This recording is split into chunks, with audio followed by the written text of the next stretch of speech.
Ovsin olaymi yoki idish yuvadigan mashinkamidi? Bundan oldingi relsimda savol bersam 80% ayollar idish yuvadigan mashinka oling, sizga ko'proq foydasi tegadi.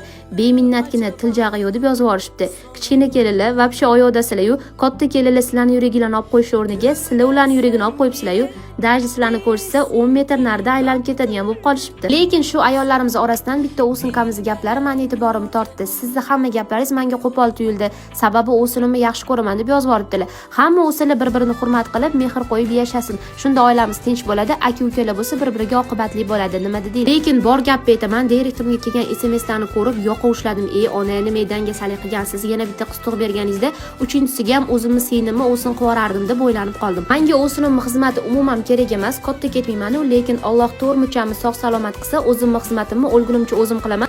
Lekin albatta oilamiz tinch bo'lsa bo'lgani. Lekin bitta qaynanashkani gaplariga rosa kuldim. Hozirgi kelinlar qaynonani xizmatini qilmayapti-yu, sizga yo'l bo'lsin deb yozib yubordi. Hammayli o'sinlarni temasini yopamiz. Bugun ertalabdan ko'rganinglardek, yana har doimgidek hovli ishlari, bolajonlar uchun yumshoqqina pure bilan ustiga sayzga qo'r berib, keyin bo'lsa oshxonamni general nyoborka qilib oldim. Bu orada oshxonalarimni general nyoborka qilib, uydagilar qilib kelishgan bozorlarni joylagunimgacha obed payti ham bo'lib qopti. Anchadan beri manta yemayaptik.